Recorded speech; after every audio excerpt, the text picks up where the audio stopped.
Good morning, students. Today's topic is write short note on retentivity, coercivity. और फिर last topic है हमारे पूरे चैप्टर का, जिसको बोलते हैं परमानेंट मैग्नेट और इलेक्ट्रोमैग्नेट। ये पढ़े हैं दोनों आप लोगों ने 10th में भी, लेकिन रिटेंटिविटी और कोहेरेसिविटी क्या होती है। फर्स्ट है रिटेंटिविटी, RETENTIVITY, रिटेंटिविटी। बेटा देख लीजिए बेटा, अगर मैंने कोई मैग्नेटिक फील्ड लाया, ठीक है बेटा, नॉर्थ पोल और साउथ पोल, इसको मैग्नेटाइजिंग फील्ड बोलते हैं, ठीक है। इधर सुनिए, इसमें मैंने मान लीजिए कोई चीज रखी, इसमें मान लीजिए ये रखा मैंने इसमें ऐसे, तो ये जो मैग्नेटिक मटेरियल है, ये मैग्नेटिक मटेरियल मैंने इसमें रखा मैग्नेटिक फील्ड में।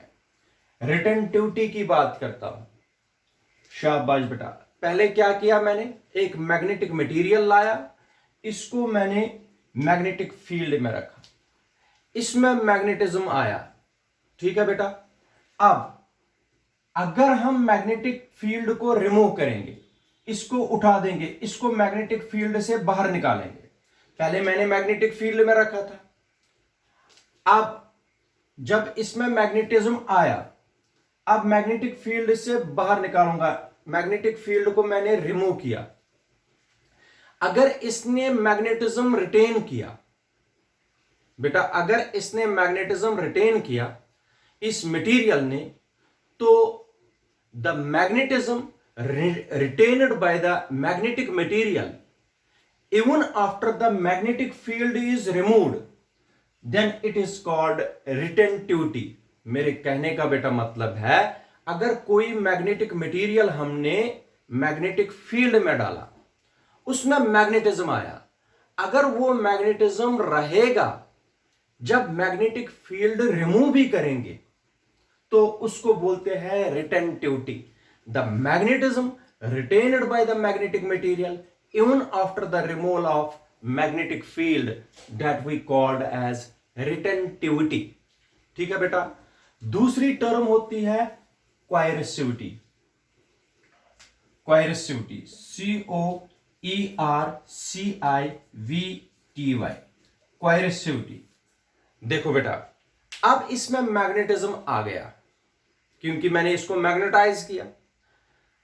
अगर मैं एक्सटर्नल मैग्नेटिक फील्ड एक और लगाऊंगा जो इस सबस्टेंस को डिमैग्नेटाइज करे, उसको बोलते हैं coercivity. The external magnetic field needed to demagnetise the magnetic substance. जो एक्सटर्नल मैग्नेटिक फील्ड में लाऊंगा, जो डिमैग्नेटाइज करेगा इस मैग्नेटिक सबस्टेंस को, उसको बोलते हैं कोएरेसिविटी। देखो बेटा, what is coercivity? The external magnetic field which is used to demagnetize a magnetic substance, उसको बोलते हैं coercivity। रिटेंटिविटी और coercivity दो टर्म्स है, याद रखिए।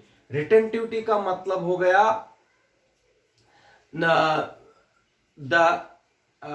when a magnetic substance is placed in a uniform magnetic field, external magnetic field, if it retains the magnetism even after the removal of magnetic field, that term we called as retentivity। And coercivity is the external magnetic field needed to demagnetize a substance, उसको बोलते हैं coercivity। ये दो terms थी बेटा, इनको आप लोगों को देखना है। शाबाश बेटा। एक और है जिसको बोलते हैं परमानेंट मैग्नेट और इलेक्ट्रोमैग्नेट। ये यहां पर पढ़ाने की कोई भी जरूरत नहीं थी क्योंकि ये आप लोगों ने पढ़ा है। शाबाश बेटा।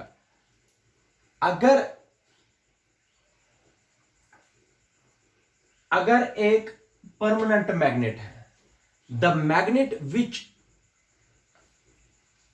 retains परमानेंट मैग्नेट का मतलब हो गया the magnet which retains the ferromagnetic properties for a longer time even after the removal of magnetic field, उसको बोलते हैं permanent magnet.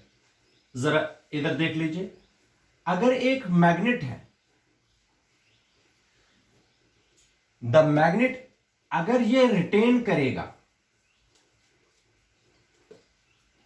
Ferromagnetic properties, ferromagnetic properties ये रिटेन करेगा even after the removal of magnetic field from it. लेकिन एक बात, मेरी बात सुनिए, the magnet which retains the ferromagnetic properties for a long period of time are called permanent magnet या is called permanent magnet. Steel is common example. Steel जो है permanent magnet बनाने के लिए इसका यूज किया जाता है। स्टील के अलावा भी हम यूज करते हैं मटेरियल्स को, जैसे एक एलॉय है जिसका नाम है एल्निको, इसका भी यूज हम करते हैं। एल्यूमिनियम, निकल और कोबाल्ट का एलॉय है, एल्यूमिनियम, निकल और कोबाल्ट। इसी तरह टाइकोनल, टाइकोनल भी हम यूज करते हैं, टिन, कोबाल्ट, निकल एंड एल्यूमिनियम। तो स्टील हो, एल्निको हो, टाइकोनल हो, ऐसे मटेरियल्स को हम परमानेंट मैग्नेट्स बनाने के काम में लाते हैं। इनमें तीन चीजें होती है। परमानेंट मैग्नेट्स बनाने के लिए तीन चीजों का आप लोगों को ध्यान रखना है। एक है, याद रखें बेटा, हाई परमेबिलिटी होनी चाहिए, हाई परमेबिलिटी होनी चाहिए, ये परमेबिलिटी मैंने कल पढ़ाया हुआ है।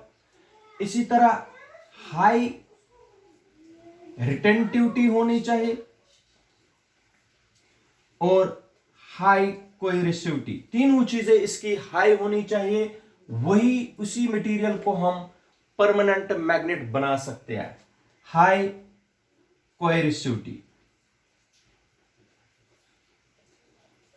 ये तीनों चीजें जिसकी हाई हो उसको हम बना सकते हैं परमानेंट मैग्नेट।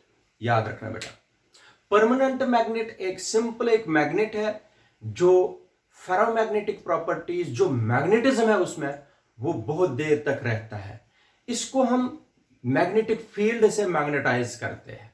याद रखना बेटा, जिस मटेरियल के ये प्रॉपर्टीज हो वो फिट होता है परमानेंट मैग्नेट बनाने के लिए। और परमानेंट मैग्नेट बनाने में जिन मटेरियल्स का हम यूज किया जाता है वो है स्टील, एल्निको, टाइकोनल।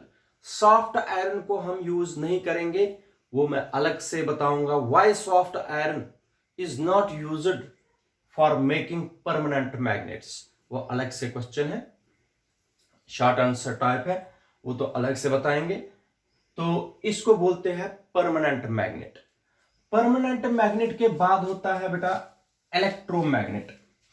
इलेक्ट्रोमैग्नेट देख लीजिए, अगर एक फेरोमैग्नेटिक मटेरियल जैसे आयरन है, कोबाल्ट है, निकल है, ये फेरोमैग्नेटिक मटेरियल है बेटा। फेरोमैग्नेटिक मटेरियल को हम करंट कैरिंग सोलेनॉइड के अंदर ऐसे रखेंगे, ठीक है बेटा। यहां से हम करंट को पास करवाएंगे, इधर की रखेंगे, तो इस फेरोमैग्नेटिक मटेरियल में मैग्नेटिज्म आ जाता है। ये मैग्नेटिज्म याद रखना बेटा, ये ज्यादा देर तक नहीं रहता है। करंट चलेगी तो इसमें मैग्नेटिज्म आएगा, करंट बंद होगी तो थोड़ी देर के बाद इसमें मैग्नेटिज्म खत्म होता है। इसलिए याद रखना बेटा, ऐसे मैग्नेट्स को हम बोलते हैं इलेक्ट्रोमैग्नेट्स। क्या बोलते हैं बेटा? जो ये इलेक्ट्रोमैग्नेट्स होते हैं ये ज्यादा देर तक मैग्नेटिज्म इनमें नहीं रहता है, इसलिए परमानेंट मैग्नेट इनको नहीं कह सकते हैं। इन्हीं के बनाए जाते हैं सॉफ्ट इन्हीं के कोर बनाए जाते हैं ट्रांसफार्मर्स में या बाकी चीजों में। सॉफ्ट आयरन को हम बनाते हैं, soft iron is an example of electromagnet. Soft iron को हम इजिली इलेक्ट्रोमैग्नेट बना सकते हैं। ठीक है बेटा, तो ये शॉर्ट आंसर है जो पेपर में कभी कभार ही आता है परमानेंट मैग्नेट और इलेक्ट्रोमैग्नेट्स के बारे में, जिसमें कहा जाए। तो इस तरह ये पूरा का पूरा चैप्टर खत्म हो जाएगा। इसके बाद न्यूमेरिकल्स आएंगे और इसके साथ वैल्यू बेस्ड एक दो क्वेश्चन भी हो जाएंगे। ठीक है बेटा, थैंक यू।